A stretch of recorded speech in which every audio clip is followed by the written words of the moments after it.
tonight's talk is going to be a continuation of something we started last fall. I do need a little gong. There we go. Thank you, guys.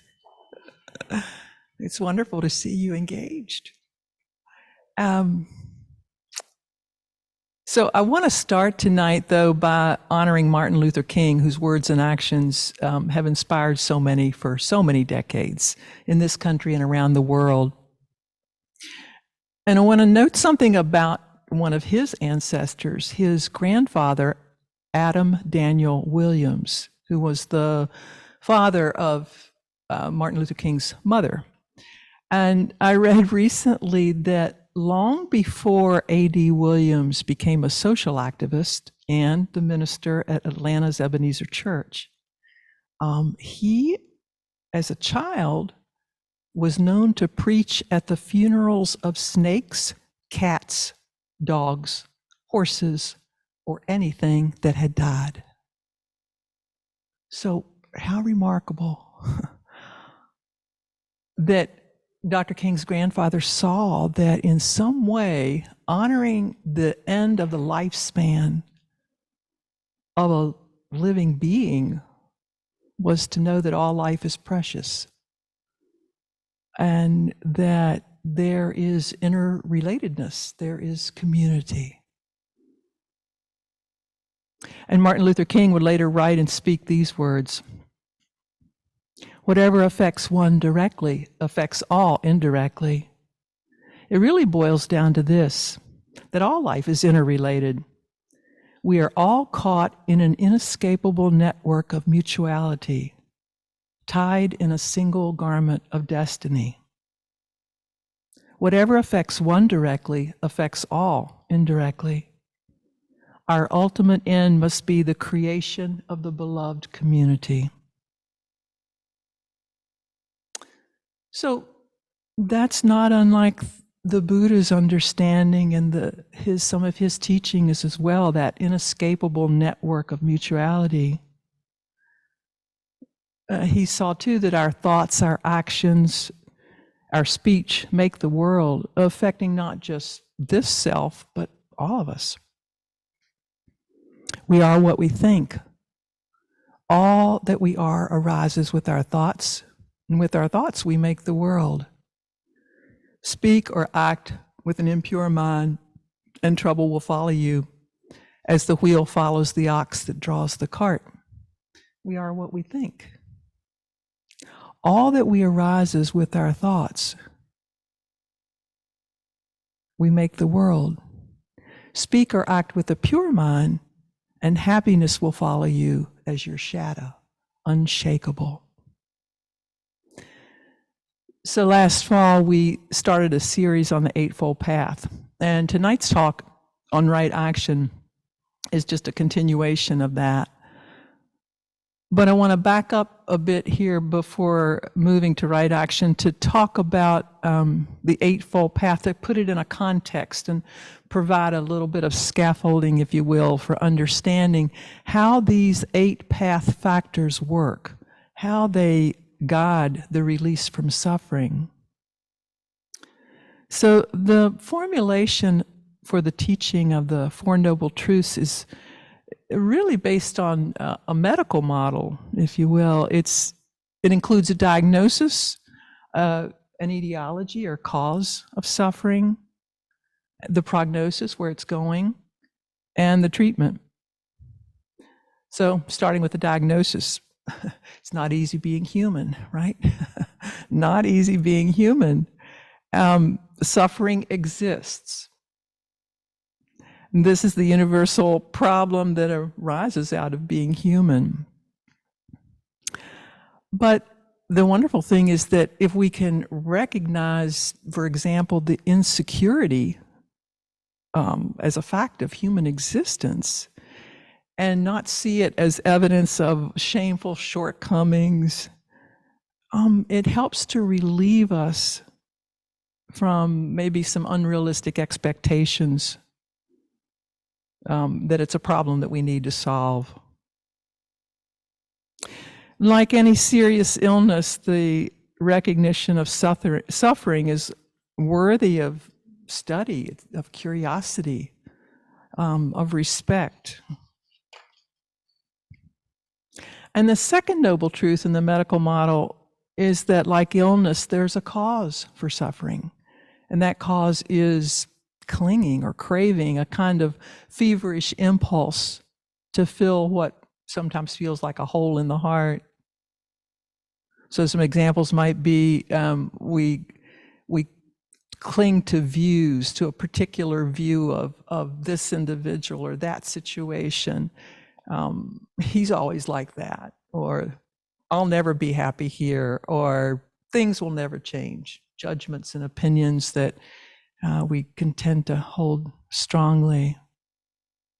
We also crave when we grasp at sensual experiences, wanting the pleasant ones, the delicious food, the fantastic vacation, or the sunset, never to end.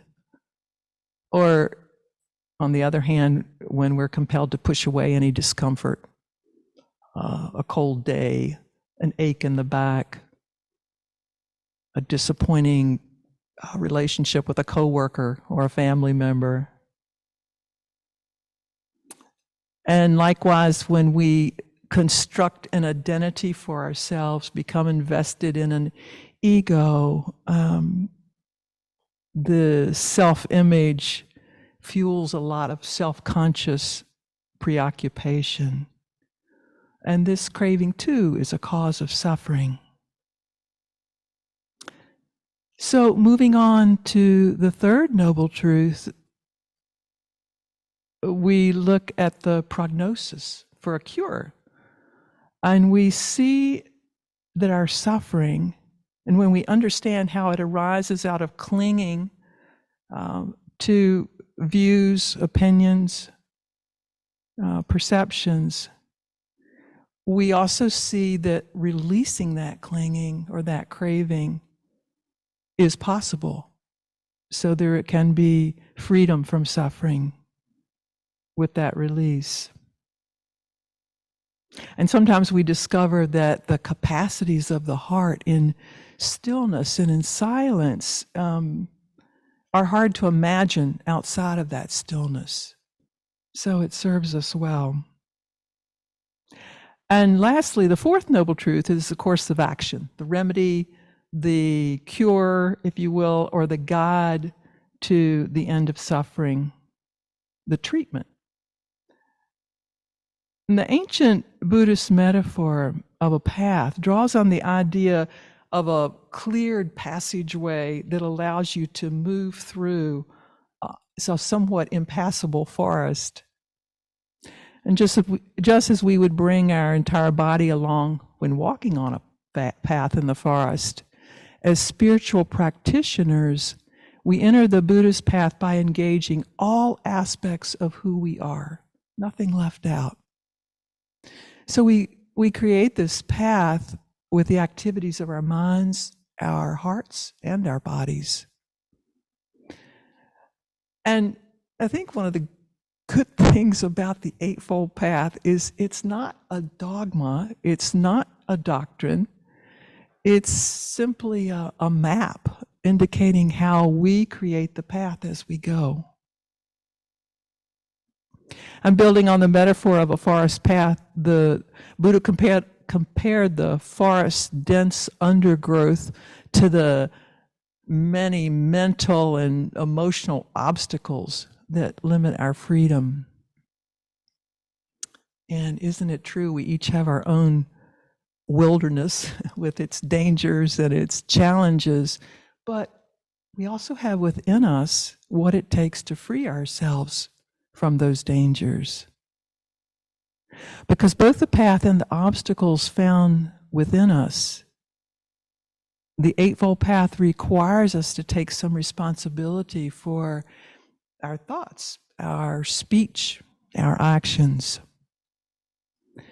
And it builds on this principle that we can move towards liberation by disengaging from perspectives or behaviors that weigh us down and replacing them with behaviors that enlighten us or support us as we proceed. And so this path of practice, the Noble Eightfold Path, is really made up of 8 interrelated practices. And we talk about them separately because that's demanded by language, but really to see them all as highly interwoven, interrelated. They are accompanying each other, and really we can't have one without all the others. They're all interrelated in that way. And the name for each of these practices is prefaced by a word in Pali that translates as right. And for English listeners, sometimes that carries kind of a weight to it when we think about the word right. But another way to see that is, in this case, to see it as meaning complete, or in harmony, or appropriate, or as the right tool for a particular task. And because the path is made up of practices instead of beliefs, right does not mean truths that we're obligated to adopt, or moralistic judgments of right or wrong. So they're maps indicating how we can create the path as we go. And last fall, when we started talking about the Noble Eightfold Path, we began with a couple of talks about right understanding and right intention, which are seen perhaps as the foundation, the wisdom factors. And now, starting last week and continuing this week and next week, we are talking about ethics, wise virtues or behaviors. Anna Van Hoy spoke about wise speech last week. Tonight, the topic is right action. And next week, heads up, Booker will be a guest teacher here, and she will be speaking about wise livelihood, the third factor in the basket of ethics. So these ethical behaviors then will be followed next month with the inner practices of meditation, the mental disciplines, if you will, of right effort, right mindfulness, and right concentration.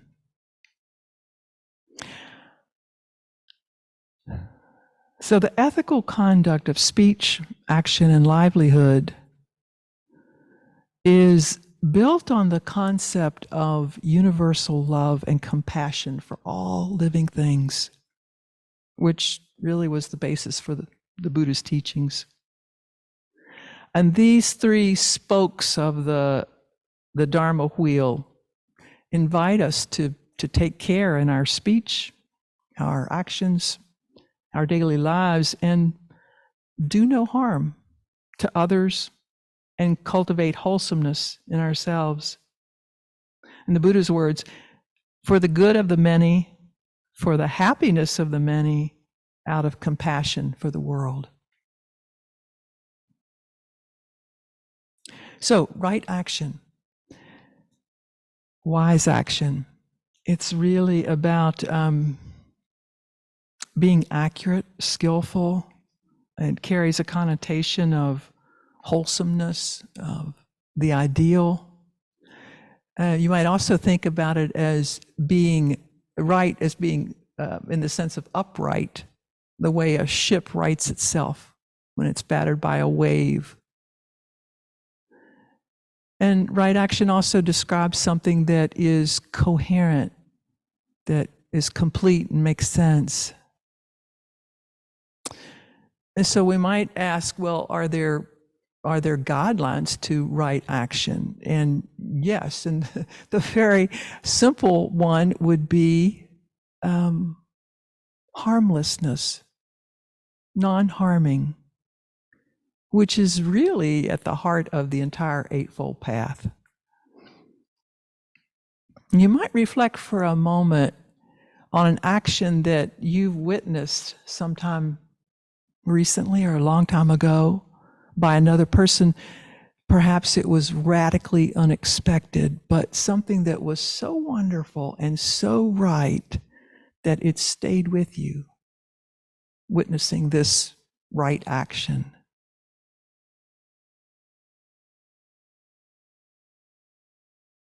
So keep that in mind. We'll come back to that a little bit later in the talk. Right action also refers to keeping what's known as the 5 precepts. So not engaging in particular behaviors. And basically those 5 include not killing, not taking anything belonging to another, not engaging in sexual misconduct, not lying, and not abusing intoxicants.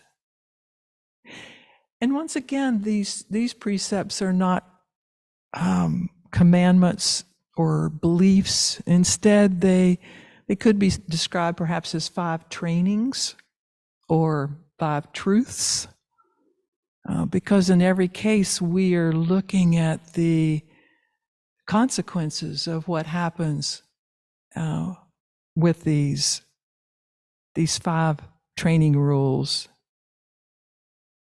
And we can use them as perhaps as mirrors to study ourselves, to see them as a framework of restraint and for maybe understanding a little bit more about our own reactivity, our own motivations at times, and to reflect on our thoughts, our speech, our behaviors, what comes up.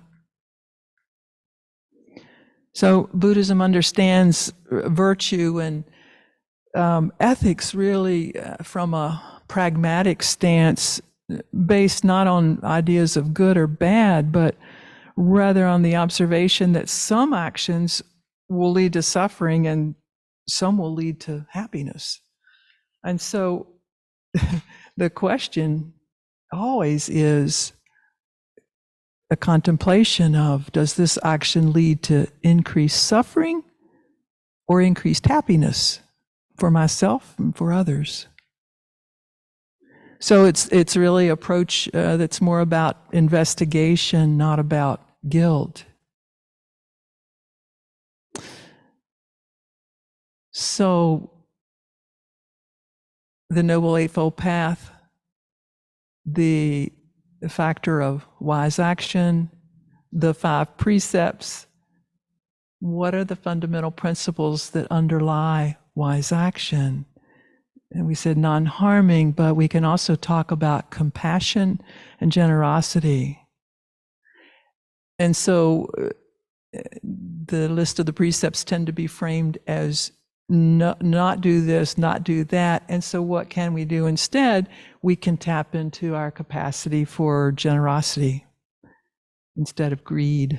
Instead of hate, we could cultivate kindness, respect for others. Instead of delusion, we take a little more time to pay attention to the people we meet in our lives, the beings we encounter, the situations we find ourselves in. Many of you know of the Zen teacher, Thich Nhat Hanh, who actually created an expansion, a bit of a modernized expansion of the 5 precepts. And he called them mindfulness trainings. And his intention was to guide us toward a more harmonious and joyful life in this century. So in his words, the first precept is honor all life, do no harm. And he states them in terms of vows, and this is the first one. Aware of the suffering caused by the destruction of life, I vow to cultivate compassion and learn ways to protect the lives of people, animals, plants, and minerals. First precept. The second one, share time and resources. Aware of the suffering caused by exploitation, social injustice, stealing, and oppression, I vow to cultivate loving kindness and learn ways to work for the well-being of all people, animals, plants, and minerals. I vow to practice generosity by sharing my time, energy, and material resources. I'm determined not to steal or possess anything that should belong to others. And the third precept, take care with sexual energy. Aware of the suffering caused by sexual misconduct, I vow to cultivate my responsibility for my own sexual energies and actions, and learn ways to protect the safety and integrity of individuals, couples, families, and society. And the fourth precept, or mindfulness training, to speak kindly and listen deeply. Aware of the suffering caused by unmindful speech and the inability to listen to others, I vow to cultivate loving speech and deep listening in order to bring joy and happiness to others. Knowing that words can create happiness or suffering, I vow to learn to speak truthfully with words that inspire confidence, joy, and hope. And the fifth one, develop a clear mind and a healthy body. Aware of the suffering caused by unmindful consumption, I vow to cultivate good health, both physical and mental, for myself, my family, and society by practicing mindful eating, drinking, and consuming. And so I've actually cut out some, his are much longer. I've cut out bits and pieces of it, so if you ever want to look them up, it's interesting to read the whole thing, but that's basically the nuts and bolts of each of Thich Nhat Hanh's mindfulness trainings. So we come back to the mind, which is inherently intelligent. And there's a way in which our minds, if given the chance, can recognize patterns of the universe and what's true. And when we begin to investigate these precepts and right action, we are opening up to the fact that our nature is intrinsically inseparable from the rest of nature. And the place where we're most completely connected is on the level of the heart. The essence of my heart, my being, what I am, is also the nature of all beings. So even though the brain at times might not be able to figure out how things are, or how things are working, or what's happening, the heart is connected, can be connected regardless. And with some contemplation, some stillness, some investigation, we can let the heart intuit what it knows, which is generally, what's the right thing to do here? How do I feel about this? So sometimes rather than trying to figure everything out by logic or maybe doing something out of habit or out of what fits my opinions or what everyone else expects, we can open up to this inner intelligence, this intuitive wisdom, attuning to what's here right now. So we're not caught in a blur of mental activity or verbiage, but we ask ourselves quietly, what's the right thing to do here now?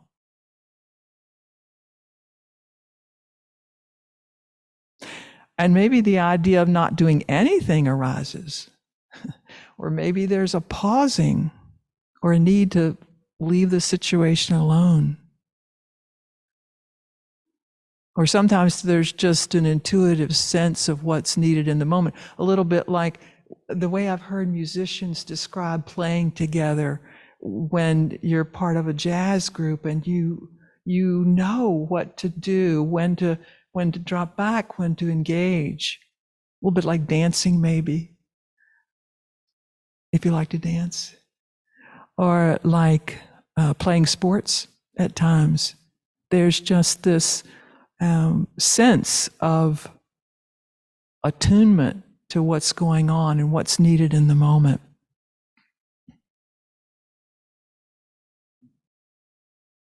So if we can approach our actions from an attunement to reality, not out of reactive habit or fear or irritation, then we can begin to speak out for the things that we believe in, oppose wrongs for the benefit of all beings.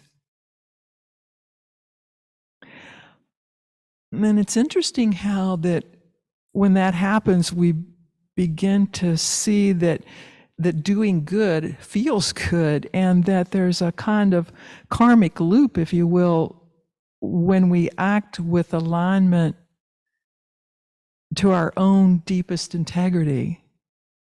And that feedback loop can get shorter and shorter so that we really begin to feel it and live it.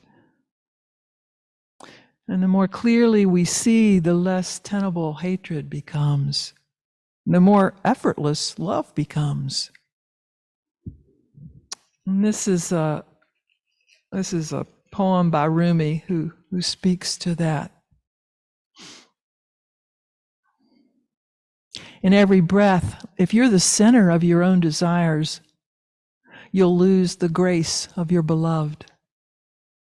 But if in every breath you will blow away your self-claim, the ecstasy of love will soon arrive.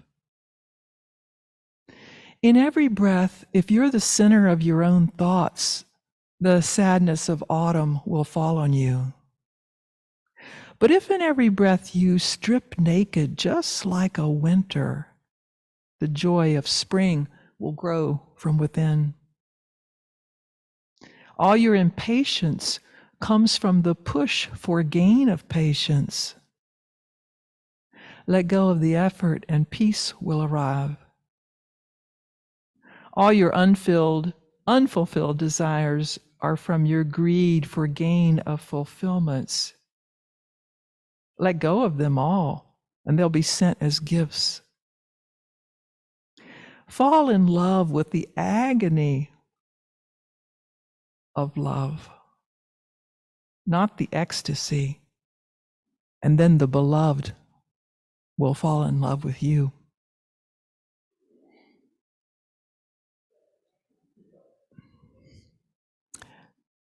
And if you're curious about this talk, it might be interesting to just play with it in the next few days or upcoming week. Just looking at non-harming, how it manifests in your life, where it's easy, where it's challenging, how it is for you. So again, just to acknowledge that we each have our own wilderness with its dangers and its challenges, but we've also got within us what it takes to see that and to see the freedom that comes from releasing it, from letting go.